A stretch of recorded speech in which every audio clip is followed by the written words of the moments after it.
We're going to talk about the process of DNA sequencing.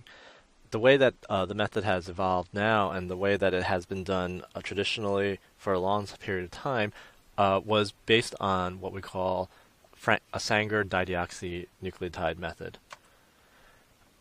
There was this elegant design behind this. It was pure chemistry where Fred Sanger looked at the sequencing technology that existed and knew that we can actually get the sequence of DNA by knowing something about it so that we can prime it. As always, DNA polymerization requires a primer. And once we knew where to start, we can use what we call chain terminators in order to determine the sequence. In the 1970s, Sanger discovered that if you use a special base called a chain terminator, which was a dideoxynucleotide as opposed to a deoxynucleotide, you would actually be able to stop or halt the polymerization events. So how does this system work?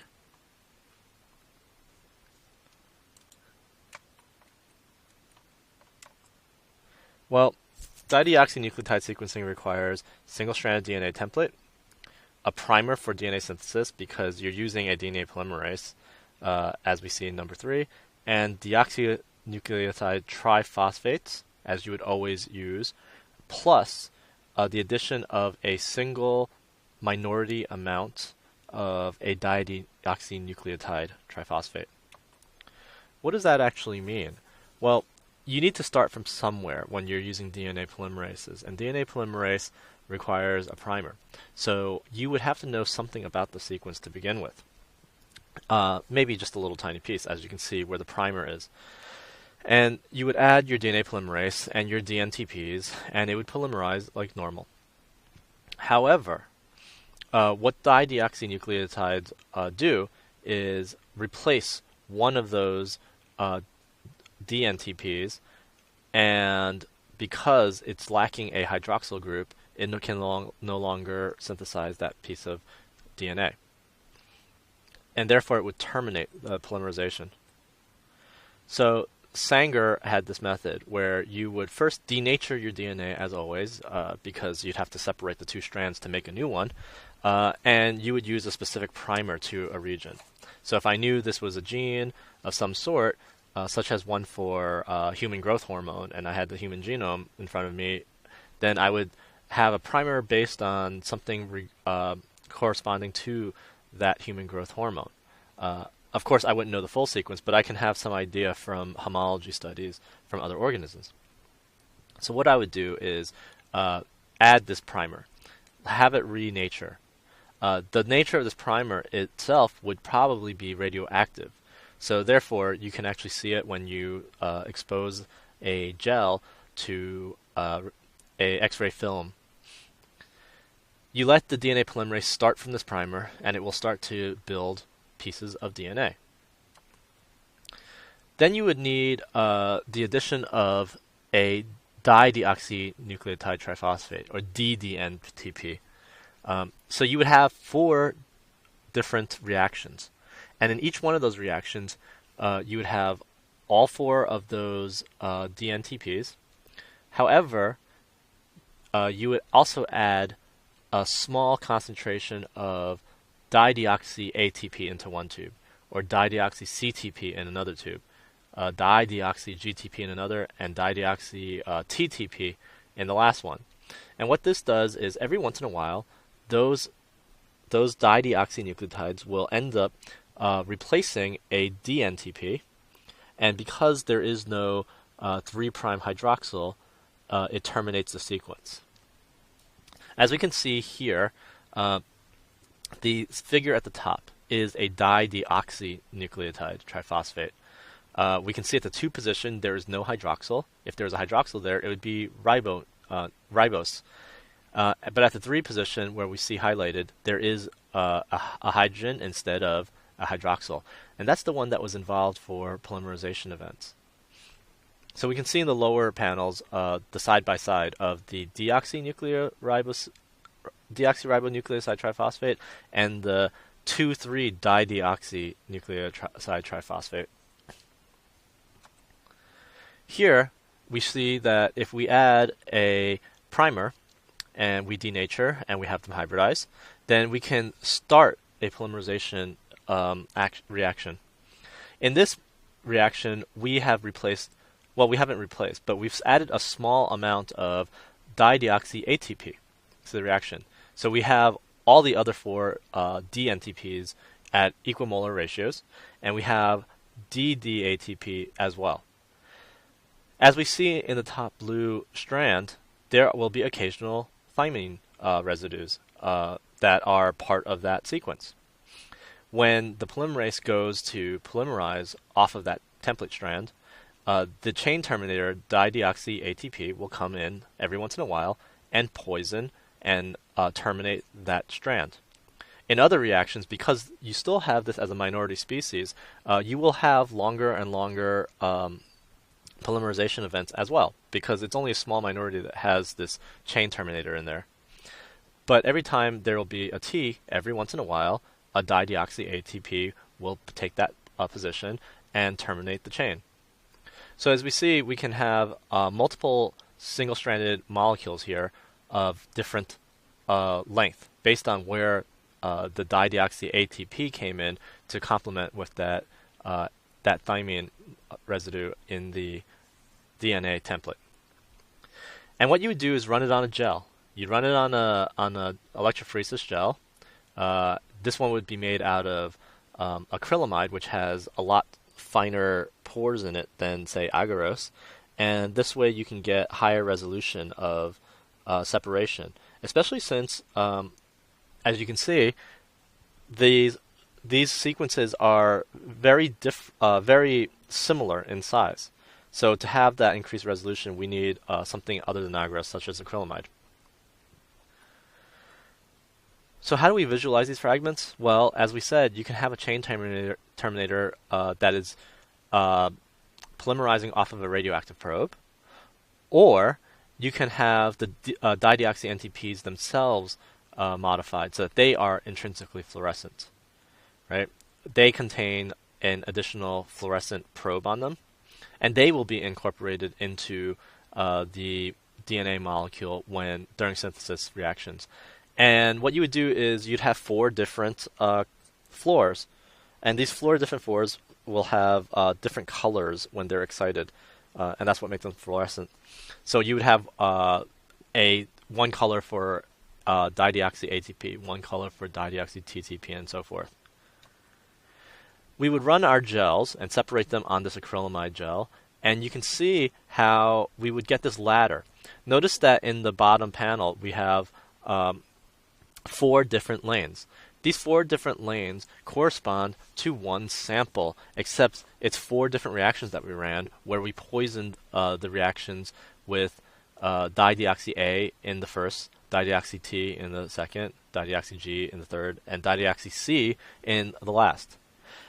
The ones that migrate the fastest are going to be the shortest ones, and you will have this ladder where you will read from the bottom up what the sequence would be. So as we see, the first nucleotide that terminated was a T. The second was an A, then another A, then a T again, then a C, then a C, reading from the bottom up. So we know that the sequence would actually be, so far from the bottom, T, A, A, T, C, C, G. Oh, wait, I skipped because it actually would go back to the A's. And that's why we need to have good resolution. These gels are very massive, and I would be able to read it better than what I just did. But we would be able to see what the sequence is by just reading up this ladder from the bottom and looking at the wells where it terminated. So here is a picture from the textbook where you can see the same thing that I had mentioned. And you can see how it's being read. In the first column, A is the smallest, then T is the second smallest, then G is the third smallest. So these correspond to the chain terminators as we see in the outline up top. The way we do it inside labs now, because we don't want to deal with radioactivity anymore. It's really nasty stuff. So what we do instead is run this not on using probes primers that have radioactive probes, but to use the chain terminators that have fluorescent signatures. And it's the same concept, except Now, as we are progressively polymerizing this molecule, you will have a chain terminator that would yield a T, a chain terminator, and that would be red. A chain terminator that would yield a C, or incorporation of that would give you a blue peak. Instead of running it on a massive gel made of acrylamide, what they actually do now is run these in little capillary tubes. And the advantage of that is it doesn't take up that much space anymore, and you can actually run many in parallel. And at the bottom of this tube, of this capillary tube, is a laser and a detector. And as the electrophoresis is running down this capillary full of acrylamide, then the small pieces, of course, will come out first, and those small pieces will fluoresce as they're passing this laser to give you these peaks that we see in Figure B. Here we have another picture of a gel, and you can see here this is what the radioactive ones used to look like. As I said, we don't really do this anymore because it's really nasty, right? But these are exactly what these gels used to look like. And actually, these are really artificial looking because they'd be really hard to read as opposed to what these look like here. And here's another model just to show you what this would look like in the radioactive sense on the right, on the left, and on the right, how we have these capillaries where you can read the fluorescence based on the colors, and we can tell what the sequence is as they are migrating through the gel electrophoretically. What we get in the end from modern sequencing using this technique is a computer printout. We get a file such as this, and you can see that not every peak is absolutely clean. And every once in a while, you will get a very, very dirty peak. Perhaps it's broad, perhaps it's very short, which means the intensity is very poor or low. And sometimes you'll get broad peaks. And if they're broad peaks, it's hard to tell if it's one nucleotide or two. So a lot of times, you'll get calls where they say N instead of one of the four letters that we're used to seeing, because N means it couldn't tell, the computer program couldn't tell. So you often look at the electropherogram, which is these series of colored peaks on the bottom, and you try to make a determination on your own. Maybe it is legitimately one big peak, or maybe it's actually two, and in which case you have to decide what it is and score it accordingly. So what do we do when we have these sequences? Well, how we will go about this in our class is to actually find some sort of homology to our sequences. Remember the experiment that we did was we amplified a piece of the mitochondrial genome to try to figure out what our maternal line is. And also, from the barcoding experiments, we purified some DNA and actually amplified another piece of mitochondrial DNA or chloroplast DNA, depending on the types of organism that we were using. In this case, we would get sequencing results as we had just mentioned. Someone would provide them to us from the facility that we sent them to. And then we would take these fragments of DNA sequences, and we'd have to find what they're related to. So we use a tool called BLAST, which stands for Basic Local Alignment Search Tool. And the Basic Local Alignment Search Tool goes about making a weighted matrix, scoring matrix, based on the similarity to your sequence. And it's a little bit more complicated than that, but there's the computational power behind the National Center for Biotechnology and Information, where they house all these sequences on these computers, and it does these comparisons to all of them in there and looks for the most similar sequence. And what it will then give you back is a readout of what it thinks that sequence came from that happens to be in the database. When you select BLAST, you can do a nucleotide BLAST, which is circled here. You can also do a protein BLAST, which does the amino acid sequence, if you had an amino acid sequence instead of nucleotides. Right? You can do something called the BLAST-X, which actually searches the protein databases, and then it generates the translated or the possible coding sequences for that protein, and does a blast against nucleotides as well. Usually, you can pick a genome that might be available or whatever, because maybe it's not even in a genome.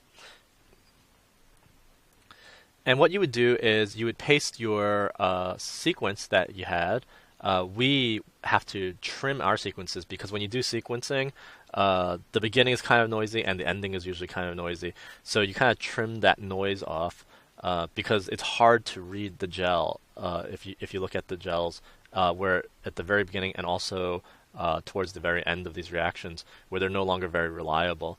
The type of Sanger sequencing that we do tends to be good for about 400 bases. Right? So if you have something longer than 400 bases, what you would do is actually send the primer for the complementary strand that you sequenced, and then it will start to sequence from the opposite end. And what you do is you match them where they overlap because they will become reverse complements of each other from those sequencing reactions. So you dump in your sequence here, your cleaned up one, into that box where it says enter accession number or FASTA sequences. FASTA is a text format where there's it's sort of like a greater than sign with a descriptor, and then the next line is the actual sequence. You choose a genome or some sort, and you say something like megablast, which is going to look for very similar ones. And that's very important for what we're doing here. Otherwise, you start to get random junk that sort of looks the same but isn't related at all. And then you press the blast button, and after you press the blast button, it will run through the database at NCBI and look for similarities. Here is a example of some short sequence that we might be looking at. And so we would enter that in, and it would give us all these different things that possibly could look like what it is. And we can see that we have a predicted gene for Homo sapiens CDC42. The second one under that is Homo sapiens CDC42 effector protein, same thing basically. Underneath that is transferrin receptor. Those are not the same proteins. But if we look at it, we can see how much of the sequence is actually similar. And here we have 0 gaps out of 32 bases for the very top one. Also for the second one, we have 0 gaps out of 32. The identity is 32 out of 32. That means it's identical. And because of that, these are the best matches. Whereas the one underneath it for transferrin, you can see there's 18 identities out of 18. But because it's a shorter sequence and the rest of it is not there, it probably is not this gene. So here is a sequence once again, and some other things that we need to pay attention to when we do this. And now we're just doing a mouse sequence. And so we choose mouse, and we go on and look at what it would give us when we press blast. And actually what we get is some sort of protein, gene name. It's a lactate malate dehydrogenase domain protein, whatever that might be. The other one is myotubularin. I don't know what that is either. And another predicted gene. But if we look at the at least the top two where we actually see the sequences, you can see the second one is much shorter, so it's probably not that one.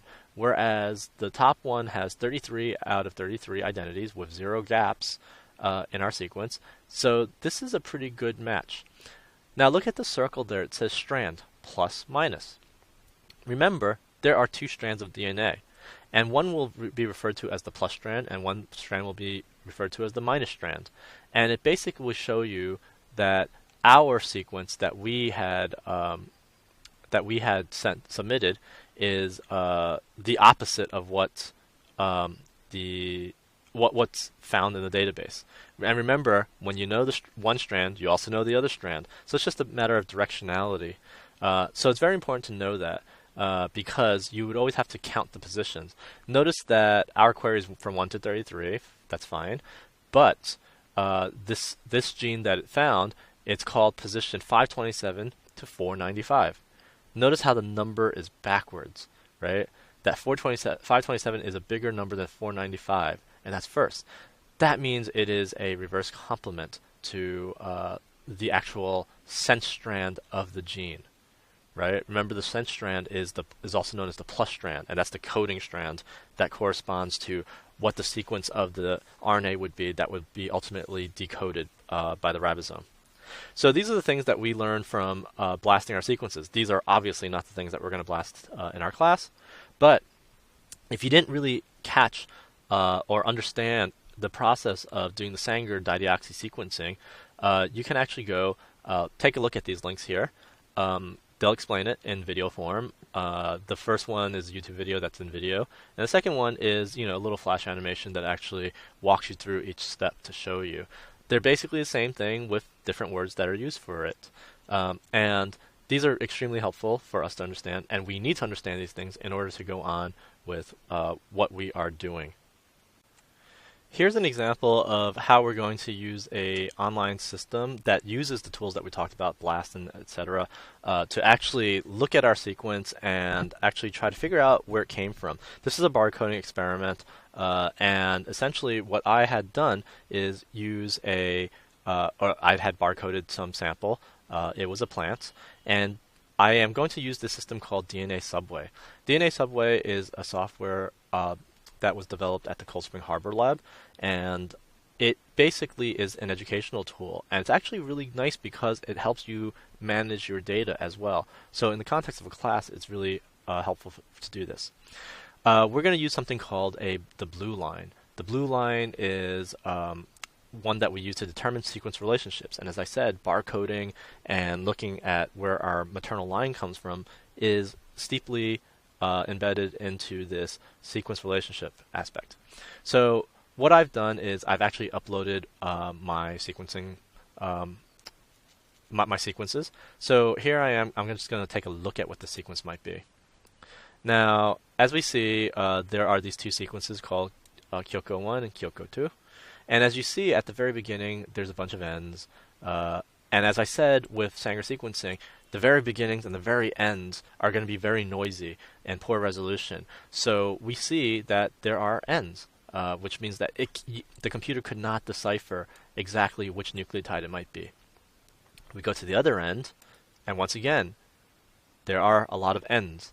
So it would be nice to actually trim those because they're not going to be useful for us.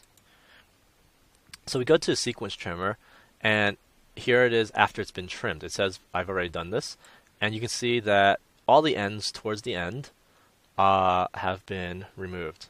There's one there, but that's legitimate. Sometimes you'll have some in the middle too, you just can't avoid it. But these are already trimmed of the ends where there were these nucleotide calls that were not clear-cut. So then we do something called pair builder. This is especially important if you actually had run two reactions for each sample. Notice that my samples were called Kyoko 1, Kyoko 2. That's because this plant sample that I submitted, I had it sequenced in both directions, in the forward and in the reverse direction based on the primer. The primer was built into the initial PCR primers that we had used to amplify the Rubisco gene, the RBCL primers that we used, which you see here, it's written, because that's the type of project we're doing. And when you do the pair builder, essentially what it's going to look at is your sequences. With RBCL, I believe it's about 650 nucleotides is the PCR amplification product.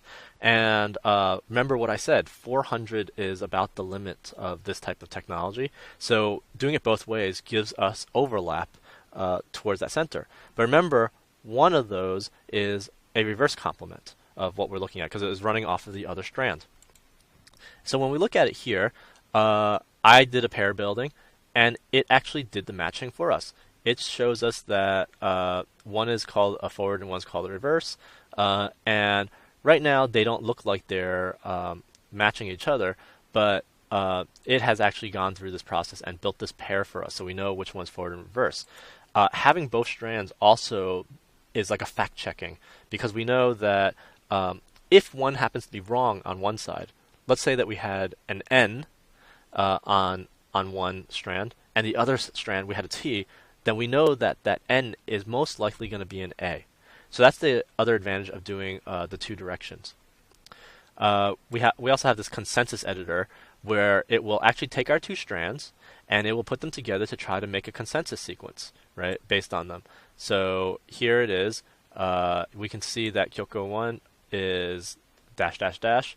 That means that that end didn't get to this point. But we can see very well that Kyoko 2 starts, and then we have some similarity there. We have a gap right there, and and there's an N. So it's possible if we look at the electropherogram that we will see that the N corresponds to like a broad peak that it just couldn't tell. And if we go on, it has actually built this consensus for us. And then you see now Kyoko 2 has actually started to diminish and become dashes. Because remember I said that it doesn't reach the other end, and we're doing the consensus of both, and it basically just did the reverse complement of one. So Kyoko 1 was the reverse complement, and Kyoko 2 was overlaid on that, and we can build a consensus sequence. So now what? We can go and do a blast. We're doing a nucleotide blast, so we'll click on this. And essentially what we did was we made one consensus sequence out of it. It's only showing part of it here, but one consensus sequence. So let's blast that and see what we get. And it blinks and thinking because it's actually sending a job out to look for the sequences in NCBI. And here are the results. Okay, our top hit says there are 6 mismatches. That's possible. It has an alignment of about 599, so that's the length of our consensus sequence. And you can see that it says Prunus spinosa. The second one only has 1 mismatch, but the alignment length is shorter. So that might indicate why it has less mismatches, because it took less of the sequence when it matched up. Here we have 1 mismatch once again, and also there. So one is Prunus pseudo-serraceus and Prunus cerulata. Not that I know how to pronounce these things, but you can see that they are all the gene RBCL, which is exactly what we were expecting because that's what we were amplifying, RBCL, right? This one has 10 mismatches, and it's actually using more, and it's a predicted sequence of a ribulose bisphosphate large chain. So, and it just is the genus Prunus. So that's not that useful because these are all the genus Prunus. So here's another one, Prunus avium, Prunus avium, and another Prunus.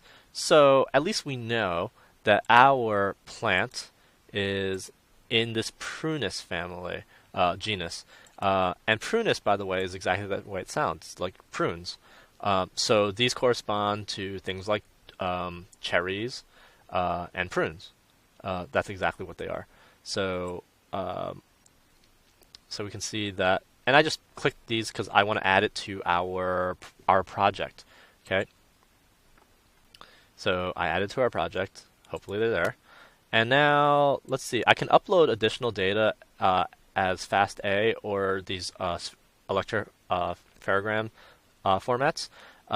And I can also import things from GenBank if I felt like it, but we're not going to do anything. See, and the trace files, once again, are those electropherograms. And let's pick some reference data. So why don't we pick some common plants? Wow, that's a lot of common plants there.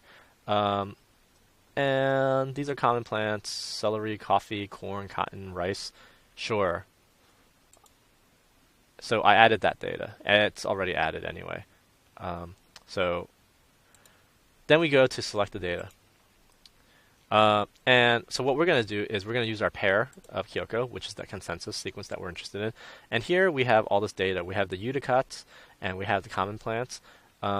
You don't want to pick too many because now we're going to do an alignment. Remember previously we did a blast, right? So that was a basic local alignment search. And now what we're going to do is try to do an alignment of whatever ones that we choose. And remember, they're all going to be ribulose bisphosphate, carboxylase large subunit gene from the chloroplast. So depending on the species, they're going to have slightly different sequences. So let's pick these.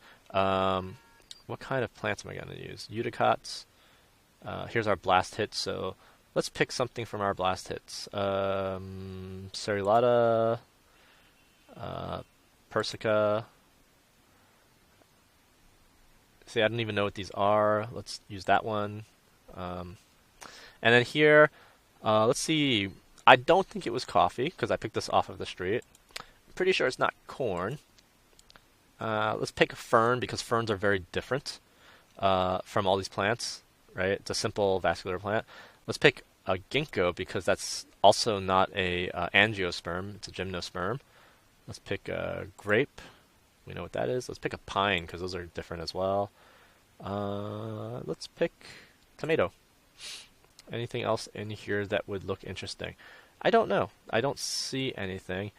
And remember what we were getting from these blast hits? They were all saying prunus, and I know prunus is some sort of like prune or cherry. And if we look in our Eudicot list, we have something from the prunus genus. So that's really interesting. We might as well pick that then. What are these other things? Let's see. Arabidopsis. That's a model organism, so why don't we pick that? Platanus. Yeah, I think we're pretty good with that. We don't want to choose too many. So now that we've selected the data, we can go on and actually do a multiple sequence alignment. So muscle is a multiple sequence alignment tool, and it's going to take the ones that we did and actually create an alignment score. It works differently than BLAST because it's doing multiple alignment and actually trying to score them, these alignments of these selected ones, as opposed to actually look for the closest sequence and give us a score of that. So now that it says V, it's done. What we can actually do is look at the alignment view. And this is what the alignment view looks like, right? The alignment view looks like this. And what we can see is at the very top is our conservation and our consensus sequence, and it's all colorful. And what does it actually mean? You have to look at this and see if you see enough similarity in all this stuff. Here we have Kyoko, which is the things that we want. And basically, the ones that look like our sequence are this one and this chunk right here. So what does that mean? Well, these correspond to nucleotides. So there's going to be some sequence similarity, and we're gonna close this, right? So what we're gonna do now is generate a tree to show evolutionary relationship. Muscle created some alignment scores, and these alignment scores are going to now be used to generate this tree of those samples that we had. So we can do something called neighbor joining or maximum likelihood. And what I'm going to choose is this Phylop maximum likelihood. So this is a phylogenetic tree program that's going to use the scores for muscle to generate a tree. So let's do that. And that it's blinking, so it's running. And when it stops and turns into V, we can view this tree.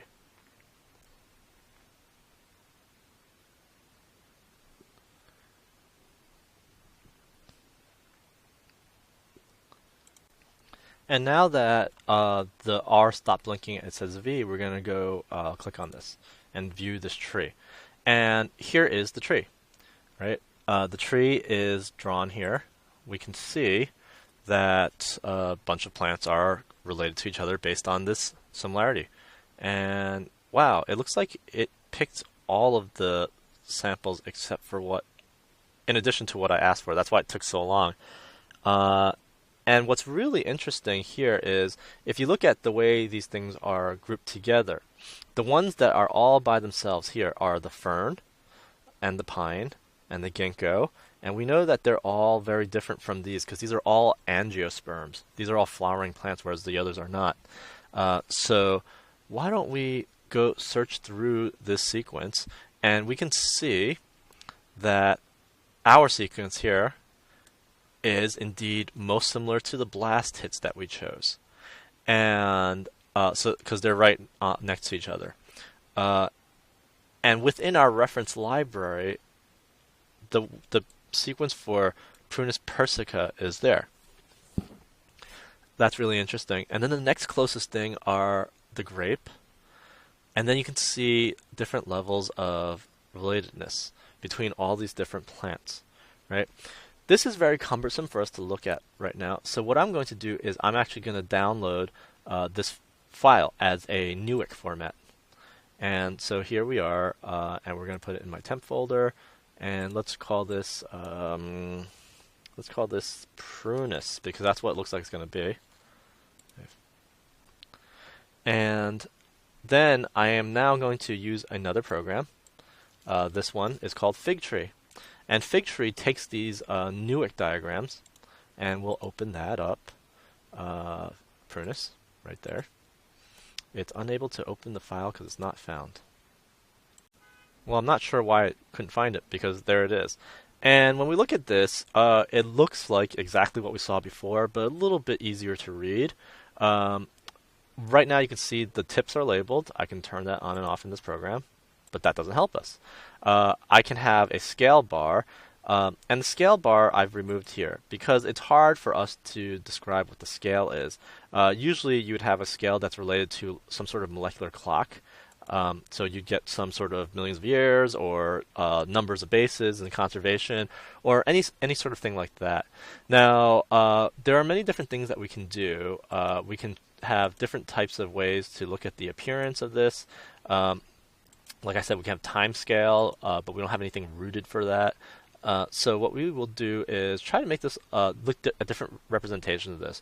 You can look at this tree like this. That is useful, not for what we're doing right now, but it is useful for some things. You can look at it like this, right? Once again, you can see ours is in this cluster here, but it's very, very hard for us to look at. This is a standard tree that we should be looking at, but it's always nice to make it a little bit easier on the eye. Sometimes I make these a little curved. You can change the font size, etc. But it's always good to have some way of modifying this. And once we edit this, we can actually save it and create other types of files from it. So exporting them as a vector graphic like a PDF or SVG enables us to edit them and stretch them out and change them about much better than, say, a raster file like a PNG or JPEG. Once again, going back to DNA Subway, we can actually look at our mitochondrial DNA experiment. Once again, I've gone through the process of sequence viewing, trimming, blasting some things. So I'm just going to go select my data. Here I have data that corresponds to me, so I don't mind sharing that. And let's see if we compare ourselves, or myself, to, say, let's see if I'm very similar to someone who's in the Cheyenne tribe. I'm going to say I'm one of these people, probably. It's possible that I might be English. I don't know. It's possible, I do not have any evidence of this, that I might be Spanish. It's also possible that I might be Neanderthal. And, you know, I wouldn't put it past me to be Eastern Pygmy. So let's save that. I don't know where my mother came from. She looks like any one of those types of individuals. So we're going to do a multiple sequence alignment using muscle. And we're going to do the maximum linkage tree. And we're going to look at it. And it's very interesting because it tells me that I am most related to the sample called China 1. Okay? And I'm very not related to a Neanderthal. So my mother will be very glad to hear this.